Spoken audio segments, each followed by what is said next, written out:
Are the Chicago Bears blindly walking into a defensive disaster before the first snap of the season is even played? Dennis Allen just made some truly alarming comments regarding our defensive line, and if you look closely, the warning signs are absolutely everywhere. We seriously need to dissect why this coaching staff is pretending everything is perfect when the on-field reality is anything but.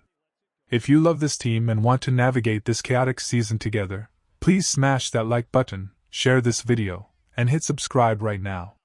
There is a very real storm brewing over Halas Hall, and it is entirely centered around the terrifying state of our pass rush. Recently, defensive coordinator Dennis Allen stepped up to the microphone during rookie minicamp and was asked a direct, pointed question about the possibility of bringing in a seasoned, legendary veteran to anchor the edge. Instead of leaving the door wide open for improvement, he essentially slammed it shut. He offered the standard, polite coach speak about respecting veteran players, but then he delivered a quote that should have every single fan deeply worried. He confidently stated that the organization feels incredibly good about where they are at and what they currently have in the defensive line room.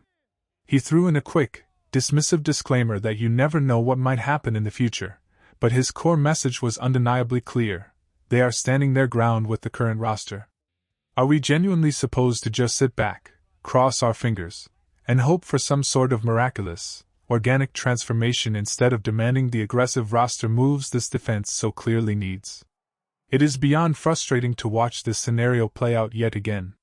Now, to be perfectly fair, a defensive coordinator is never going to step up to a podium and completely throw his own players under the bus. You simply cannot operate that way in the National Football League and keep a locker room intact. But there is a massive difference between protecting the confidence of your players and bordering on sheer delusion.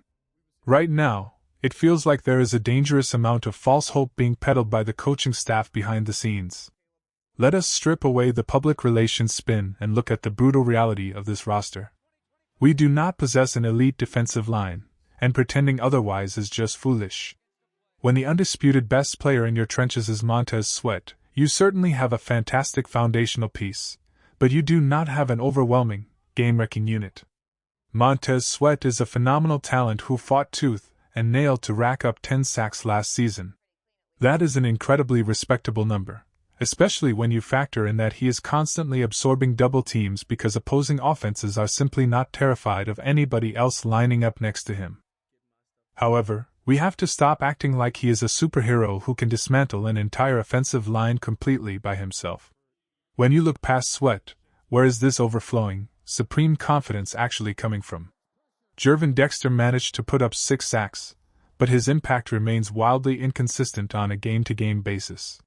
He will show you flashes of absolute brilliance on one down, and then completely vanish into the background for the next 3 quarters. Then you have Austin Booker, who chipped in 4.5 sacks in very limited action. I am actually quite high on Booker. He has genuine promise, and those 2 sacks he secured in the playoffs prove he has a clutch gene when the lights are brightest. But placing the massive burden of becoming a double-digit sack superstar on his shoulders right now is incredibly unfair to his development. After those guys, the production falls off a cliff. Think about this. A defensive back we brought in midseason was 4th on the entire team with just 3 sacks. That is a glaring indictment of our edge rushers. We had a revolving door of depth pieces contributing 1 or 2 sacks, resulting in a pathetic 35 total sacks for the entire unit, tying us for 22nd in the league. Yet, despite these glaring numbers, the front office is insisting that internal development is the magical remedy. Just look at the recent comments from the general manager regarding Shemar Turner. He looked the media in the eye and claimed that once Turner gets fully healthy and up to speed, he is expecting a massive breakout season. He actually stated that he expected Turner to be on the exact same developmental trajectory as top-tier prospects across the country like Luther Burden, Colston Loveland, and Ozzie Trap-Ilo. He insisted that if Turner had just seen more playing time, his impact would have been universally felt by everyone watching. Question of the day for everyone watching right now: what is your actual, unfiltered confidence level in this Chicago defensive line on a scale from 1 to 10? Drop your number and your raw thoughts down in the comments below, because I need to know if I am the only one losing my mind over this situation. To call that assessment of Shemar Turner a reach is the understatement of the century. it borders on pure fiction. Look at the reality of his timeline since he was drafted. He entered the league rehabbing a foot injury from his days at Texas A&M, which completely wiped out his crucial pre-draft preparation. He missed vital off-season programs. Then, the moment he finally gets healthy, he immediately re-injures his ankle in the very first week of training camp. He could not even step onto the field until week 3, and he ended up playing a grand total of 5 games. We are talking about 74 total snaps across his entire rookie year. That resulted in a grand total of 6 tackles and 2 tackles for loss. On top of that, the coaching staff bounced him between defensive tackle and the edge, stunting his growth. He is an incredibly raw prospect, yet they are talking about him as if he is a proven, reliable anchor. This bizarre, unfounded optimism extends right over to Dayo Odeyingbo as well. I am not out here to attack the player, but we have to live in reality. We are banking heavily on a player who has suffered 2 separate, catastrophic Achilles tears. It is incredibly difficult to generate that explosive, bend-edge pass rush juice after your lower body has been through that kind of trauma. In his last 17 healthy games, which equates to an entire season of football, he has recorded exactly 1 single sack. And that lone sack happened in week 1 against a backup tackle. He offered absolutely zero dynamic pass rush last year, and was just average against the run. If he simply becomes a decent rotational piece this year, we should be throwing a parade, not relying on him to save the season. Now, Dennis Allen did offer one piece of refreshing honesty. He took a heavy dose of accountability, admitting that the coaching staff was so obsessed with installing a highly complex defensive scheme last year that they completely forgot to teach the fundamental building blocks of football. He confessed that the defense lacked basic soundness, and promised to strip back the playbook to focus heavily on technique. Simplifying things so players can play faster is a great philosophy.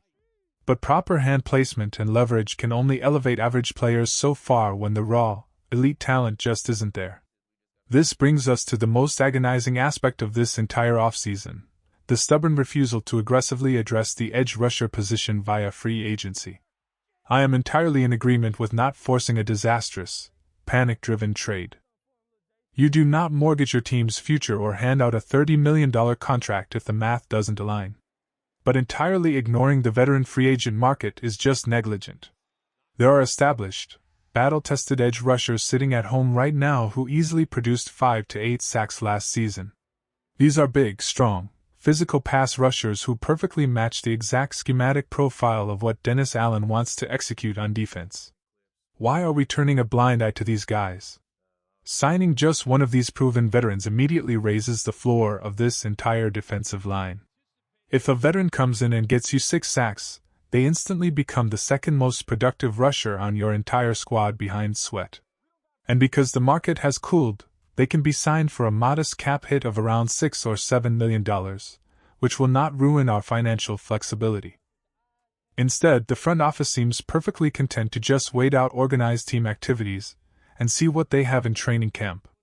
How on earth do you evaluate an edge rusher in May when they are running around in shorts without pads? You learn absolutely nothing. By the time camp opens and the pads actually come on, those available veterans will be signed by rival teams who actually want to win. We are blindly hoping that injured, unproven players miraculously transform into stars. Our secondary looks fantastic, and our offense is incredibly talented, but leaving this massive hole on the defensive edge is a risk we simply cannot afford to take. Let's hope they wake up and make a move before it is too late.